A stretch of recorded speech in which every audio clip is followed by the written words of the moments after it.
ఆ, పాతది అన్నాడు. నూతన సృష్టి అంటే అర్థం ఏంటంటే పాతవాడే ఏమయ్యాడు, నూతనమైన వాడు అయ్యాడు, కొత్తవాడు అయ్యాడు. పాతవి గతించెను అన్నాడు. ప్రభువుని నమ్ముకున్నామనంటే నూతన సృష్టిగా చేయబడాలి. నూతన సృష్టిగా చేయబడాలి అని అంటే పాతవి గతించాలి. చూడండి, కొత్త బట్టలు ధరిస్తున్నామా, గృహాలు కొత్తగా చేమా, ఇంకా ఎన్నో ఇవన్నీ జరుగుతగా మన జీవితంలో నూతనత్వం కూడా రావాలి. క్యాలెండరీ మారిందా, పంచాంగం మారిందా, కొత్త సంవత్సరం అనేది దీనికి ఒక పేరు పెట్టామా? మరి మన జీవితాల్లో కూడా ఏముండాలంటే పాతది పోవాలి, నూతనమైంది రావాలి. ఇక్కడ పాతవి గతించెను అన్నాడు. పాతవి గతించెను, ఏమి గతించాలో చూడండి. ఈ నూతన సంవత్సరంలో మనం కొన్ని మాటలు జ్ఞాపకం చేసుకుందాం. పాతవి గతించాలి అన్నాడు కదా. కొరింథీ మొదటి పత్రిక 5వ అధ్యాయం 7వ వచనం, 5:7 త్వరగా. మీరు పులిపిండి లేనివారు గనుక క్రొత్త ముద్ద అవ్వాలి అంటే పాతదాన్ని తీసివేయాలి అన్నాడు. క్రొత్త వారిగా మారాలంటే పాత వాటిని తీసివేయాలి. ఈ నూతన సంవత్సరంలో ముఖ్యంగా ఈ పండగ సీజన్లో చాలామంది గృహాల్లో నుండి పాత వస్తువులు తీసేస్తారు. ప్లాస్టిక్ వస్తువులు కానీ, ఇనుము వస్తువులు కానీ, కొన్ని పోయినటువంటి వాటిని కానీ పాత వాటిని తీసివేసి మన వీధిలోనికి వచ్చేటువంటి పాత సామాన్ల వాళ్ళకి వాటిని అమ్మివేస్తారు. చాలామంది గృహాల్లో చూస్తాం మనం. అలాగే మన జీవితంలో కూడా పులిపిండి లేని వారు కనుక పాతదైన దాన్ని మీరు ఏం చేయాలి, తీసివేయాలి అన్నాడు. పాతది తీసేస్తేనే కానీ అది ఎలా మారదు, క్రొత్తగా మారదు. మన జీవితాల్లో పాతవి ఉన్నాయి, వాటిని మనం తీసుకుంటూ పోవాలి. చూడండి, మరొక మాట చదువుకుందాం ఇక్కడే. కొలస్సీ పత్రిక 3వ అధ్యాయం 10వ వచనం, 3:10. కొలస్సీ పత్రిక 3:10 ఏమంటాడు? ఒకరితో ఒకడు అబద్ధమాడకుడి. ఎలయనగా ఏ స్వభావం అంట? ప్రాచీన స్వభావం అంటే పాత స్వభావం.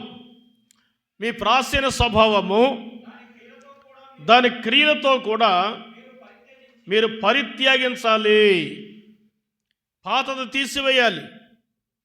ప్రాచీన స్వభావం అంటే పాత స్వభావం. పాత స్వభావం తీసివేయాలి అనే మాట ఇక్కడ చెప్తా ఉన్నాడు. మాత్రమే కాకుండా చూడండి, ఎఫెసీ పత్రిక 5వ అధ్యాయము 10వ వచనాన్ని కూడా చదువుకుందాం. 5:10. కనుక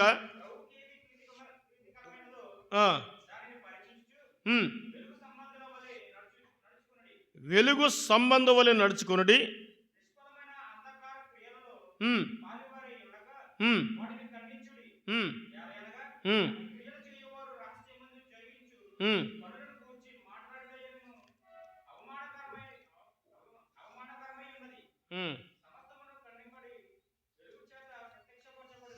ఎన్నో వచనం చదువుతున్నారు? ఎఫెసీ పత్రిక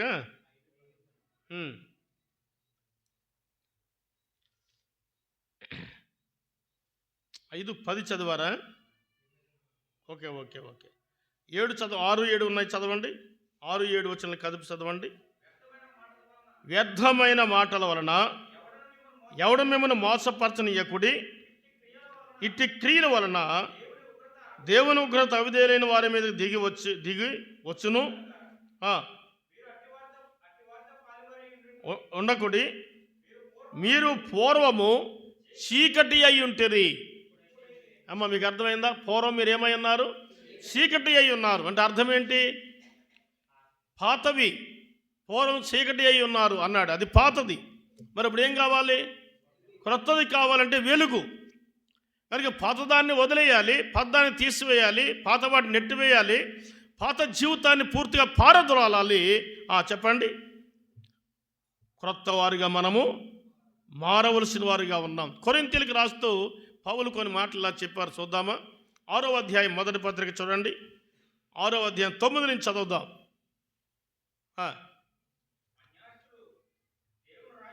అన్యాయస్తులు దేవుడి రాజ్యం వారసులు కానేరడని మీకు తెలీదా? వినండి వినండి. మోసపోకుడి. ఎవరంట వీళ్ళు? జారులైనను అయినను, వ్యభిచారులైనను, ఆడంగితనము గలవారైనను, పురుష సంయోగులైనను, దొంగలైనను, లోభులైనను, త్రాగుబోతులైనను, దోషకులైనను, దోసుకుని వారైనను దేవుని రాజ్యమునకు వారసులు కానేరని కానేరరు అని చెప్పి ఏమన్నాడు ఇక్కడ? మీలో కొందరు అట్టివారై ఉంటిరు ఒకప్పుడు. అట్టివారై ఉంటిరంటే ఒకప్పుడు నామమునను మన దేవుని ఆత్మయందును మీరు కడుగుబడి పరిశుద్ధపరచబడిన వారై నీతిమంతులుగా తీర్చబడితిరి అన్నాడు. ఒకప్పుడేమో ఈ లక్షణాలన్నీ ఉన్నాయి, అవి పాతవి. ఇప్పుడు మీరు ఏం చేయబడ్డారు? కడగబడ్డారు కనుక ఇక అవన్నీ పోయినాయి అన్నాడు. అది కనుక పాత సంవత్సరం పోయింది పోయింది పోయింది అనుకుంటే అందులో ప్రయోజనమేమీ లేదు. కానీ నూతన సంవత్సరములో మన నూతన జీవితాన్ని కలిగిన వారంగా ఉన్నామా? పాతవి గతించాలి. మీరు పూర్వం అలాగ ఉన్నారన్నాడు. పూర్వం ఉన్నారండి, ఇప్పుడు లేరు. యేసుక్రీస్తు నామములో కడగబడ్డారు, పరిశుద్ధాత్మను పరిశుద్ధపరచబడ్డారు.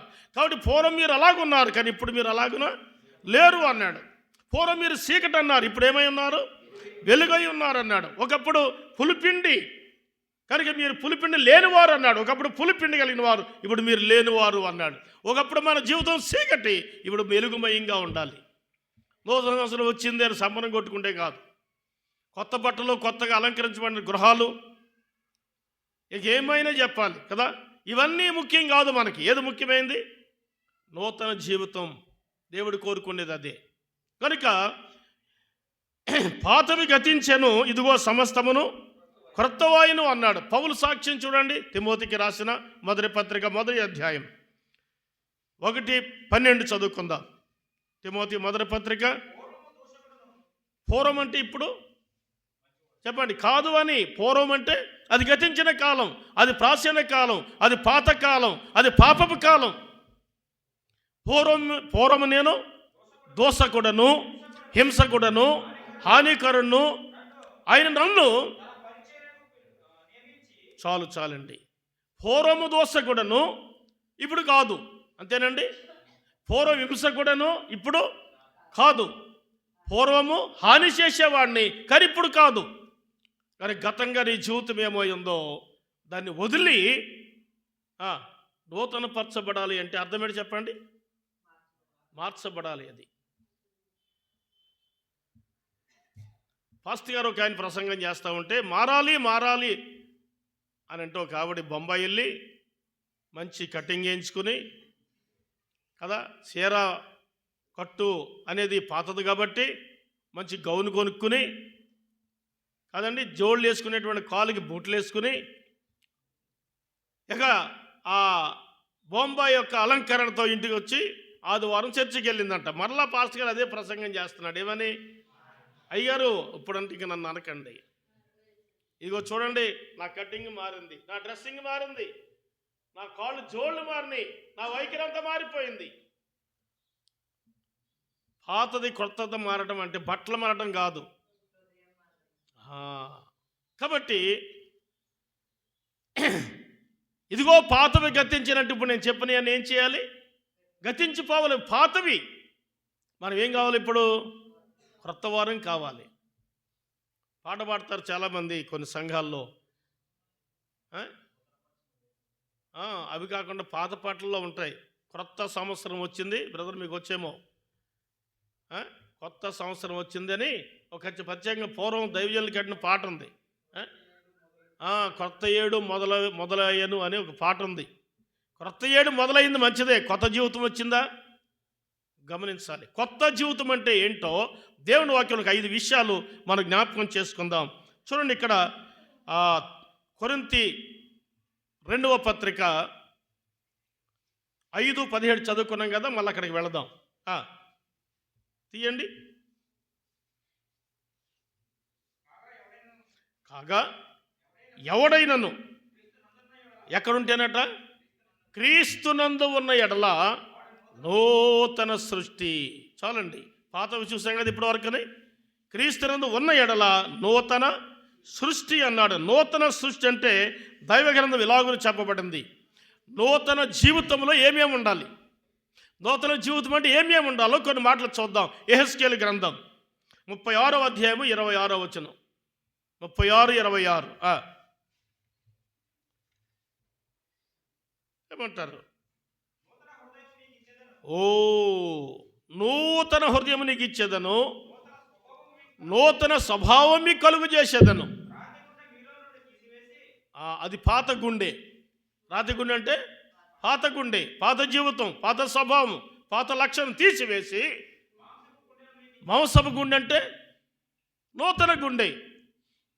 కనుక నూతన హృదయం నేను మీకు ఇచ్చేదను అన్నాడు. అయితే మనందరికీ ఏముండాలట? నూతన హృదయం. ఏ హృదయం అది? నూతన హృదయం. పాత హృదయం అంటే కఠిన హృదయం, పాత హృదయం అంటే బండ హృదయం, మొండె హృదయం. కానీ కొత్త హృదయం అంటే అర్థం ఏంటంటే నూతన హృదయం అంటే మార్చబడిన జీవితం. అర్థమైందా? ఏ జీవితం అది? మార్చబడిన జీవితం. జాలి గుండె, ప్రేమగల గుండె, దయగల గుండె, ఎన్నెన్నో మనం చెప్పుకోవచ్చు. కనుక నూతన హృదయం నేను నీకు ఇచ్చేదును అన్నాడు. మనందరూ ఏ హృదయం కలిగి ఉండాలి? నూతన హృదయం కలిగి ఉండాలి. రోమపత్రిక మనం చూస్తాం చూడండి. 6వ అధ్యాయము 12వ అధ్యాయము 3వ వచనం చదువుకుందాం.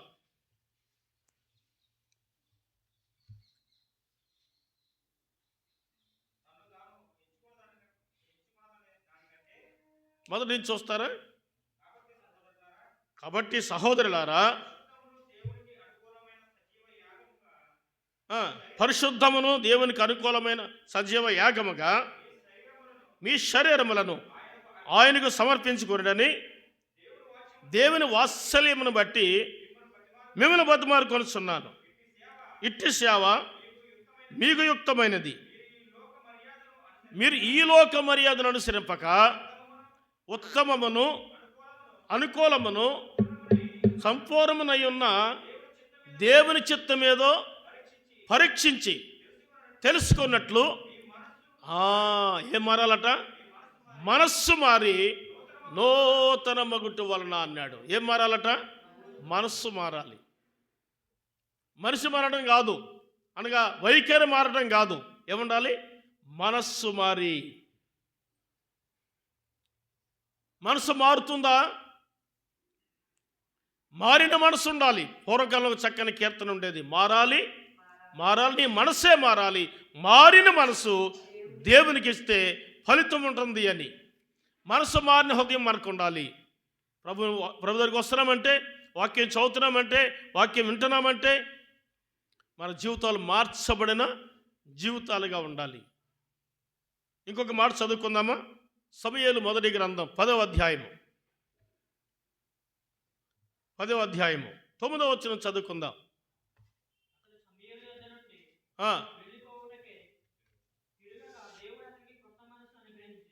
దేవుడు అతనికి క్రొత్త మనస్సు అనుగ్రహించాను.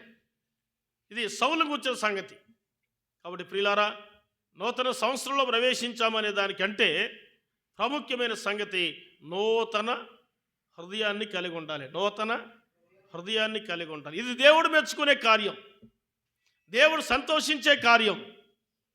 అది మొదటి మాట. రెండవదిగా చూడండి, ఇక్కడ మనం చదువుకుంటాము. కొలస్సీ పత్రిక 3:10, 3వ అధ్యాయం 10వ వచనం.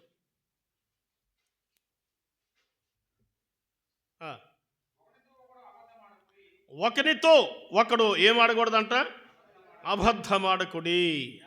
ఎలా అనగా పాత స్వభావమును, దాని క్రియలు ఉంటాయి. పాత స్వభావానికి ఏమున్నాయి? క్రియలు ఉన్నాయి. పాత స్వభావము దాని క్రియలతో కూడా మీరు పరిత్యాగించి, పరిత్యాగం అంటే వదిలివేసుకుని, జ్ఞానము కలుగు నిమిత్తము దాన్ని సృజించిన వాని పోలిక చొప్పున నూతన పరచబడిన వారై నవీన స్వభావము అంటే కొత్త స్వభావం. అమ్మా చెప్తారా? క్రొత్త హృదయం, నూతన హృదయం, నూతన స్వభావం.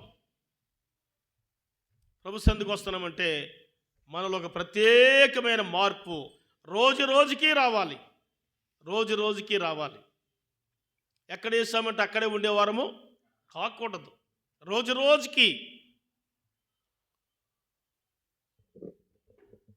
ప్రసాద్ వాళ్ళ గృహాన్ని మేము వచ్చినటువంటి సమయంలో అది ప్లాస్టింగ్ లేదు. తర్వాత ప్లాస్టింగ్ చేశారు, టైల్ చేశారు, స్టైల్గా చేశారు. ఇప్పుడు మరింత రూపుదిద్దుకుని మరింత స్టైల్గా రూపుదిద్దుకుంటా ఉంది. అసలు ఇది ప్రసాద్ ఇల్లేనా అని వైనం తేలినటువంటి రీతిలో అది సిద్ధపరచబడతా ఉంది. అంటే దినాలు గడిసే కొలది ఆ గృహం యొక్క రూపురేఖలు నూతనపరచబడుతున్నాయి. అలాగే మన జీవితాలు కూడా ఏం కావాలి చెప్పండి? నూతనపరచబడాలి, రోజు రోజుకి నూతనపరచబడాలి, ఆత్మీయ జీవితంలో ఎదగాలి, ఫలించాలి, ప్రభు కొరకు జీవించాలి. ఈ సంవత్సరం అంతట్లో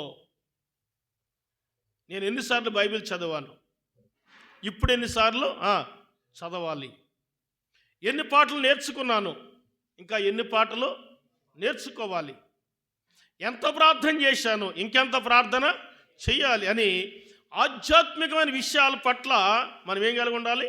శ్రద్ధ కలిగి ఉండాలి. రోజు రోజుకి మన జీవితాలు నూతనపరచబడాలి.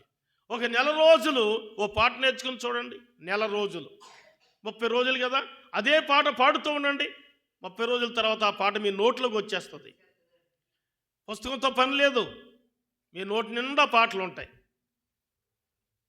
మేము సువార్త దండయాత్ర వీధి సువార్త చేసినప్పుడు ఈ వీధి నుంచి ఆ వీధికి వెళ్ళేటప్పటికి ఒక 5 నిమిషాలు 3 నిమిషాలు టైం పట్టింది అనుకోండి.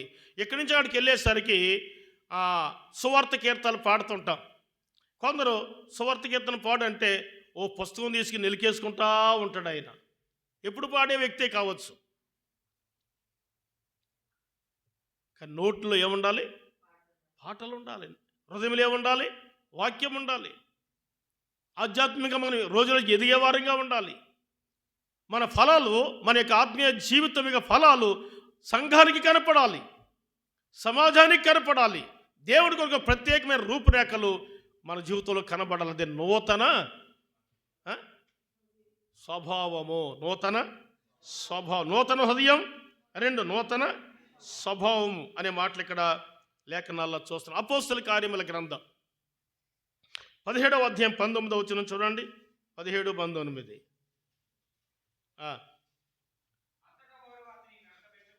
అపోస్తల కార్యముల గ్రంథము 17, 19 చదువుతున్నారు. అంతటా వారు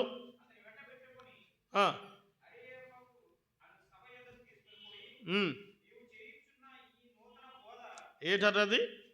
నూతన బోధ. నీవు చేస్తున్న ఈ నూతన బోధ ఎట్టిదో మేము తెలుసుకొనవచ్చునా అన్నారండి. ఇక్కడ నూతనమైన బోధ. ఏటా నూతనమైన బోధ? క్రీస్తు ప్రభుని గూర్చిన బోధ. అంతకుముందు ఇది నూతనమైన బోధ అంటే అంతకుముందు ఏ బోధ ఉంది? పాత బోధ ఉంది. అదే ధర్మశాస్త్ర సంబంధమైన బోధ, ధర్మశాస్త్ర సంబంధమైన నియమాలు, ధర్మశాస్త్ర సంబంధమైనటువంటి కట్టడలు పూర్వం ఉన్నాయి. కానీ ఇక్కడ దైవజనులతో మాట్లాడుతూ ఉన్నటువంటి శాస్త్రులు, పరిచయులు, ఆ రాజులు, ఆ కాలపు ఆ వ్యక్తులు మాట్లాడుతున్నారు. నీవు చేస్తున్న నూతన బోధన గురించి మేము తెలుసుకొనవచ్చునా? మేము తెలుసుకోవాలనుకుంటున్నాం, చెప్తావా నువ్వు అని ఏతెనిసు వారు అక్కడ నివసించే పరదేశులను ఏదో యొక్క క్రొత్త సంగతి చెప్పుట ఎందును వినిటి ఎందును మాత్రమే తమ కాలము గడుపుచూ వచ్చారు అనే మాట రాయబడింది. మరి క్రొత్త బోధ అంటే అది క్రీస్తు బోధ. నూతనమైన బోధ అంటే క్రీస్తుని కూర్చున్న బోధ. అలా అయితే మనము పాత బోధ వదిలేయాలి. ఏదా పాత బోధ? ధర్మశాస్త్ర సంబంధమైన బోధ వదిలేయాలి. ఇప్పుడు దీన్ని పట్టుకుని నిలబడుతున్నారు చాలామంది. దీన్ని పట్టుకుని పాత బోధ. ఏదా పాత బోధ అంటే ధర్మశాస్త్ర సంబంధమైన బోధలు.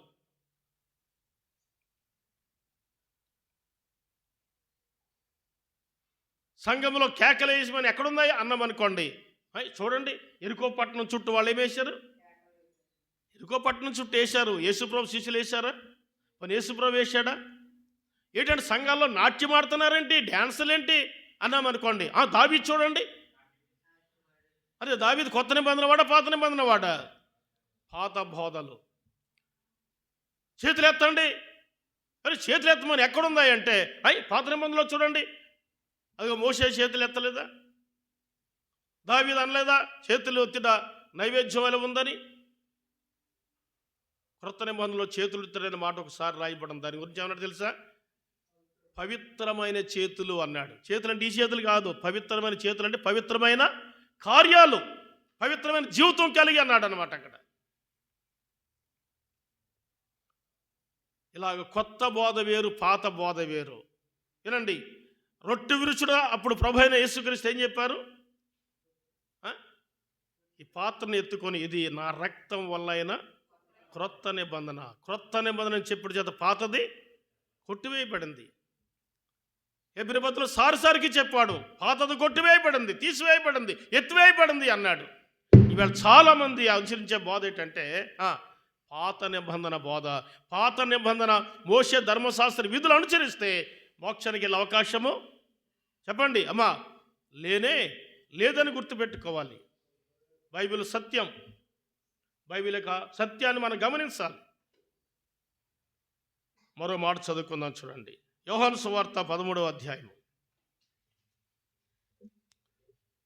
34వ వచనం చూడండి. 34వ వచనం, మీరు ఒకరినొకడు ప్రేమించవలనని క్రొత్త ఆజ్ఞ ఇచ్చుచున్నాను. ఏ ఆజ్ఞ అంటే ఇది? పాత ఆజ్ఞ కాదు, క్రొత్త ఆజ్ఞ మీకు ఇచ్చుచున్నాను. పదాజ్ఞలో ఒక ఆజ్ఞ చెప్పండి. 20వ అధ్యాయంలో నిర్గమకాండంలో ఉంది. పదాజ్ఞలో ఒక ఆజ్ఞ పేరు చెప్పండి. నిన్ను వల్ల నీ పొరుగు వారిని ప్రేమించుట, నిన్ను వల్ల నీ పొరుగు వారిని ప్రేమించుట. ప్రేమను గురించి ప్రభు అయిన యేసుక్రీస్తు వారు కూడా బైబిల్ కొత్త నిబంధనలో చాలా తేటగా చాలా విషయాలు చెప్తున్నాడు. నేను మీకు ఒక ఆజ్ఞ ఇచ్చాను. ఆ ఆజ్ఞ ఏంటంటే మీరు ఒకరినొకరు ప్రేమించుకున్నట. విశ్వాసులైన మనము ఒక కొత్త ఆజ్ఞ ప్రభు మనకి ఇచ్చాడు. ఆ ఆజ్ఞ ఏంటంటే ఒకరి ఎడల ఒకరు ఏం కలిగి ఉండాలి అమ్మా? ప్రేమ కలిగి ఉండాలి. ప్రేమ లేనివాడు నా వాడు కాదని, ప్రేమ లేనివాడు చీకట్లో ఉన్నాడని, ప్రేమ లేనివాడు ఇంకా అపవాది సంబంధని యోహాను రాసిన మొదటి పత్రికలో ఎన్నో విషయాలు ఉన్నాయి. కనుక ప్రేమ చాలా ప్రాముఖ్యమైనది. చూడండి, ప్రేమ గురించి ఎంత మంచి మాట పౌలు గారి ద్వారా దేవుడు రాయించాడంటే 13వ అధ్యాయం కొరింథీ మొదటి పత్రికలో 13వ అధ్యాయంలో చూడండి, ప్రేమను గురించి ఎంత తేటైన విషయాన్ని దేవుడు రాయించి మనకు అందించాడో మనం గమనిస్తాం. 12, 13 వచనాలు కలిపి చదువుకుంటే సహాయకరము, లేక 13 వచనం చదివినా సరిపోతుంది. కాగా విశ్వాసము, నిరీక్షణ, ప్రేమ, ఈ మూడును నిలుచును, వీటిలో శ్రేష్టమైనది అది. ప్రేమ ఏమైందట? ప్రేమ శ్రేష్టమైంది. కాబట్టి మనం ఏం కలిగి ఉండాలంటే ప్రేమ కలిగిన వారమై ఉండాలి. ఒకరేడలో ఒకరు మన ప్రేమను కనుపరిచే వారంగా ఉండాలి. మనము 4 విషయాలు చూసాము. ఇక 5వదాగా మనం ఆలోచన చేసినట్లయితే ప్రకటన గ్రంథం 21వ అధ్యాయం చూడండి, 2వ వచనాన్ని చదువుకుందాం.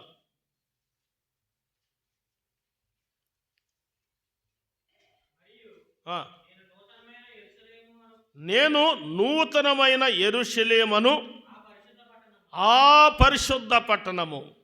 నూతనమైన యెరూషలేమును, ఆ పరిశుద్ధ పట్టణము. అమ్మా నేను ముగిస్తున్నాను. నూతనమైన యెరూషలేమును, పరిశుద్ధ పట్టణము. నూతనమైన యెరూషలేము అంటే అమ్మా పాలస్తీనా దేశంలో ఏదుంది? యెరూషలేము ఉంది. నూతన యెరూషలేము అంటే పరలోకం అని కాదు. అక్కడ ఆనాడు 2 మాటలు చెప్పాడు. అందులో ఒకటి ఏంటంటే సంఘానికి సాదృశ్యం. నూతనమైన యెరూషలేము, పరిశుద్ధ పట్టణం అనే మాట గమనిస్తున్నాం. కనుక నమ్మిన ప్రభు పిల్లైన మనము పాతవి గతించాను అన్నాడంటే ఈ నూతన సంవత్సరం ఏం పోవాలి? పాతవి పోవాలి. ఇదిగో సమస్తమును క్రొత్తవాయను అన్నాడు. ఏమేం కావాలి? నూతన హృదయం, నూతన స్వభావం. 3వది నూతన బోధ, అది క్రీస్తు బోధ అయి ఉండాలి, పాత నిబంధన బోధ కాదు. నూతనమైన ఆజ్ఞ లేక ప్రేమ, అది చాలా విలువైనది. మనము గమనించేవారిగా ఉండాలి. నూతనమైన యెరూషలేము, ఇవన్నీ నూతనత్వానికి సంబంధించిన మాటలు. ప్రభు తన వాక్యాన్ని మన హృదయంలో ముద్రించునుగాక. ప్రార్థన చేసుకుందాం. పరిశుద్ధ